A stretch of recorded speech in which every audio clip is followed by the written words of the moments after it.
प्रिय विद्यार्थियों, आपका स्वागत है अपने YouTube channel study with Mehra sir. कक्षा 12 कॉमर्स व्यवसाय प्रबंध के अंदर हमारा अध्याय प्रथम प्रबंध की प्रकृति और महत्व में विभिन्न पॉइंट हमने किया।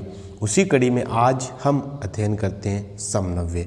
समन्वय अगर हम देखें तो इसका अर्थ होता है सभी के अंदर तालमेल होना। किसके अंदर? सभी के अंदर आपस में तालमेल होना ही क्या कहलाता है विद्यार्थियों? समन्वय कहलाता है। अगर हम प्रबंध से संबंधित देखें तो प्रबंध का जो कार्य है वो एक संगठनात्मक कार्य है। इसके अंदर विभिन्न स्तरों पर प्रबंधन का कार्य किया जाता है। यहाँ एक समूह में लोग कार्य करते हैं, तो सभी के अंदर प्रत्येक स्तर पर सभी कर्मचारियों के मध्य यानी उस संगठन में जो हमारे उद्देश्य को प्राप्ति में लगे हुए हैं, जो जो कुशलतापूर्वक प्रभावपूर्ण तरीके से हम अपने उद्देश्य को प्राप्त करना चाहते हैं विद्यार्थियों, उनको प्राप्त करने के लिए हमें सभी के बीच आपस में तालमेल होना आवश्यक है।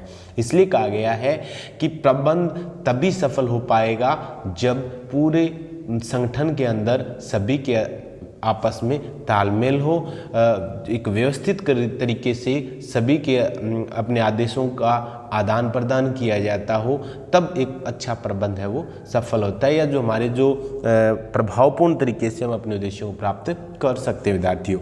तो समन्वय का शाब्दिक अर्थ होता है तालमेल। समन्वय का शाब्दिक अर्थ क्या होता है? तालमेल। समन्वय का जो शाब्दिक अर्थ है वो तालमेल। किसी व्यवस्था में विभिन्न अंगों अथवा गतिविधियों में सामंजस्य स्थापित करना समन्वय कहलाता है। यानी सभी के बीच में आपस में क्या होता है? सामंजस्य होता है। जैसे मान लो एक गाड़ी है, उसके आगे और पीछे के जो पहिए हैं उनकी गिरारी अलग अलग लगा दी जाती है तो वो गाड़ी कभी भी नहीं चलेगी। तो इसलिए सामंजस्य स्थापित समन्वय होता है। एक व्यावसायिक उपक्रम के संदर्भ में समन्वय का अर्थ व्यवसाय की विभिन्न क्रियाएं होती है, जैसे क्रय है, विक्रय करना है, उत्पादन है, वित्त है, सेवरी के, ये जितने भी प्रबंध आपस में उनमें, जैसे मान लो क्रय और जो वित्त विभाग है उसमें आपस में सही तरीके से संपर्क होगा, तभी जब क्रय विभाग को माल क्रय करना होगा तब वित्त विभाग से वो अपनी आपूर्ति करवाएगा। या जो उत्पादन विभाग है वो क्रय विभाग को, और दोनों के बीच समन्वय होगा। उत्पादन विभाग ये कहेगा कि अब हमें इतने कच्चे माल की आवश्यकता है, तब क्रय विभाग है वो सही टाइम पे आपूर्ति करवा पाएगा। तो इस तरीके से सभी के मध्य संबंध होना है ताकि व्यवसायिक उद्देश्यों को आसानी से प्राप्त किया जा सके विद्यार्थियों। प्रबंध के तीनों स्तरों को एक नज़र से देखा जाए तो अपने आप में समूह बन जाता है, और समूह का नाम आते ही पुनः समन्वय स्थापित होता है। इसलिए समन्वय प्रबंध से कोई अलग कार्य नहीं है, बल्कि प्रबंध का समन्वय प्रबंध का सार है। बहुत ही इंपॉर्टेंट पॉइंट है विद्यार्थियों, याद रखोगे क्या कि प्रबंध का सार क्या है? प्रबंध का सार यानी प्रबंध का जो निचोड़ है।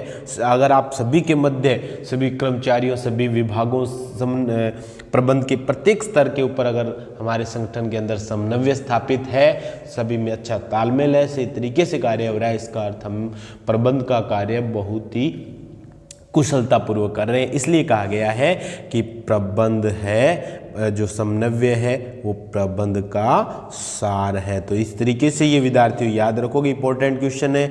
समन्वय का अर्थ क्या है? समन्वय का अर्थ सभी संगठन के सभी स्तरों के अंदर प्रत्येक समूह में आपस में तालमेल, गतिविधियों में तालमेल होगा तो वो समन्वय होगा। और प्रश्न पूछ लिया जाता है समन्वय कहाँ कहाँ आवश्यक है, तो समन्वय प्रत्येक स्तर पर आवश्यक है। तीसरा क्वेश्चन कि जो समन्वय है वो क्या है, तो समन्वय क्या है? प्रबंध का सार है। या प्रबंध का सार किसे कहा जाता है, ऐसे क्वेश्चन आपसे पूछे जा सकते हैं, तो आप आसानी से इनके जवाब दे सकते हो। अब देखो हमने ये पढ़ा, उसी के आधार पर हम पढ़ सकते हैं कि प्रबंध है, जो प्रबंध है उसकी विशेषताएं क्या है, समन्वय की विशेषताएं क्या है, इसके बारे में हम विद्यार्थियों अध्ययन करते हैं। समन्वय सामूहिक प्रयासों को एकत्रित रखता है। सामान्य सी बात है, सभी का उद्देश्य एक है और उन उद्देश्यों को प्राप्त करने के लिए सभी में आपस में समन्वय स्थापित करता है। प्रयास की एकात्मता को सुनिश्चित करता है। एक सतत प्रक्रिया है, सभी प्रबंधकों का उत्तरदायित्व है कि सभी में आपस में समन्वय बना रहे। यह एक व्यापक कार्य है, यह एक ऐच्छिक इच्छा के अनुसार कार्य भी है। तो अब देखिए, इसमें हम देखते हैं कि समन्वय सामूहिक प्रयासों को एकत्रित रखना है। कैसे है कि समन्वय विभिन्न व्यावसायिक गतिविधियों में एकता लाकर उन्हें उद्देश्यपूर्ण गति के रूप में सामान्य लक्ष्य की ओर अग्रसर करता है। प्रयासों की एकात्मकता को सुनिश्चित करता है, यानी सभी के प्रयासों की एक रूपता को जो समन्वय है वो स्थापित करता है।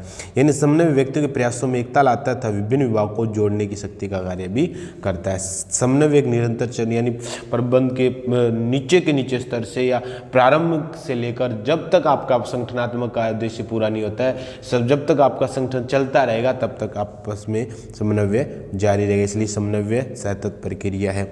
सभी प्रबंधकों का उत्तरदायित्व है कि प्रत्येक कार्य है सभी स्तर पर प्रबंधकों को समन्वय करना पड़ता है। बिल्कुल, चाहे वो निम्न स्तर हो, चाहे मध्य स्तर हो, चाहे उस स्तर प्रबंध हो, प्रत्येक को अपने संगठन के अंदर क्या करना होता है, समन्वय बनाए रखना होता है, तभी आप अपने उद्देश्यों को प्राप्त कर सकते हैं। यह एक व्यापक कार्य है। विभिन्न विभागों की क्रियाओं को प्रकृति एक दूसरे पर निर्भर करती है, इसलिए समन्वय को आवश्यक प्रबंधों के स्तर सभी स्तरों पर होती है। तो सामान्य सी बात है, जो प्रबंध की विशेषताएं थी उसी तरीके से है कि एक सतत प्रक्रिया है, ये एक व्यापक प्रक्रिया है, यह सभी के सामूहिक प्रयासों को एकत्रित रखता है, यह एकात्मकता को सुनिश्चित करता है और यह क्या एक ऐच्छिक कार्य है। संगठन के सदस्य स्वेच्छा से एक दूसरे में सहयोग करता है, जबकि समन्वय प्रबंधकों की ओर से किए जाने वाले प्रयासों को समाहित करता है। अतः यह सोचा समझा कार्य, सोच समझ कर सभी में समन्वय स्थापित किया जाता है। अब देखो, आप सोच के देखोगे समन्वय में क्या क्या चीज़ आता है कि एक संगठन है, संगठन में समन्वय की आवश्यकता है। नियुक्तिकरण करें तो नियुक्तिकरण विभाग है वो वित्त विभाग, अन्य विभाग सभी कर्मचारियों की योग्यताओं के अनुसार उनको नियुक्ति देता है, तो इसलिए इनमें आपस में क्या होता है, समन्वय होता है। कंट्रोल, आप जो वास्तविक परिणाम है और जो आपके परिणाम प्राप्त करना चाहते हो उनको देखने के लिए आप उनका क्या करते हो, कंट्रोल करते हो, योजनाएं बनाते हो, विभिन्न निर्देश देते हो। तो ये सारे के सारे आपस में जुड़े हुए, इन सब के कार्यों के मध्य आपस में समन्वय है। मेलजोल का कार्य कौन करता है, समन्वय करता है। इसलिए ये कहा गया है कि ध्यान रखो विद्यार्थियों, क्या इस तरीके से आप इस डायग्राम से समझ सकते हो कि समन्वय प्रबंध का सार है। किस तरीके से, क्योंकि निर्देशन, संगठन, नियुक्तिकरण, नियंत्रण, नियोजन, ये जो प्रबंध के कार्य है ये समन्वय के बिना इन कार्यों को पूरा नहीं किया जा सकता। इसलिए ये क्या है, समन्वय प्रबंध का सार है। उसी तरीके से विद्यार्थियों, अगर हम बात करते हैं समन्वय प्रबंध का सार कैसे है, इसके बारे में अगर हम बात करें तो देखिएगा विद्यार्थियों, समन्वय प्रबंध का सार कैसे है। तो क्या है कि समन्वय प्रबंध का सार है, समन्वय प्रबंध का कोई अन्य कार्य नहीं है बल्कि प्रबंध के अन्य सभी कार्यों का एक मुख्य हिस्सा। मैंने बताया कि सभी जो कार्य, चाहे आपको नियुक्तिकरण है, चाहे नियोजन है, चाहे नियंत्रण है, प्रबंध के जो कार्य हमने पढ़े हैं वो समन्वय के बिना कार्यों को पूरा नहीं किया जा सकता। समन्वय अलग से कार्य नहीं है बल्कि जो नियोजन है, नियंत्रण है, पहले से कार्य हैं उनको प्राप्त करने के लिए समन्वय की आवश्यकता होती है। अतः जब एक प्रबंधक सभी के कार्यों को पूरा करता है तो समन्वय की स्थापना करता है। जैसे नियोजन में कैसे सभी विभाग ध्यान में रखे योजना बनाता है, संगठन में उनके अधिकार उत्तरदायित्व तो जो सामंजस्य बनाता है, नियुक्तिकरण में सभी पदों को योग्य था अनुभवी व्यक्ति से भरा जाए ताकि संस्था की सभी क्रियाओं को बिना रुकावट चलती रहे। निर्देशन, पर्यवेक्षक अभिप्रेरणा था नेतृत्व में सामंजस्य स्थापित करता है। नियंत्रण द्वारा उद्देश्यों को उन्हें प्राप्त करने के लिए उपलब्ध साधनों के मानवीय प्रयासों में संतुलन स्थापित करता है। तो सामान्य सिंपल सी बात है कि प्रबंध के प्रत्येक कार्य के लिए समन्वय की आवश्यकता होती है, इसीलिए इसको प्रबंध का क्या कहा गया, सार कहा गया।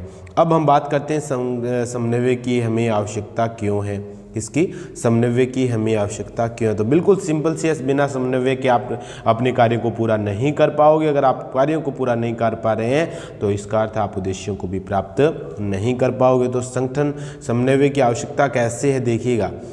संगठन का आकार बहुत बड़ा होता है, सभी संगठन का आकार बड़ा होता है, सभी में सामंजस्य बनाना परम आवश्यक है। संगठन के अनुसार में वृद्धि होने से महत्वाकांक्षाओं वाले कई व्यक्ति उससे जुड़ जाते हैं। समन्वय की सहायता से व्यक्ति उद्देश्यों को संगठन के उद्देश्यों से जोड़ सकता है।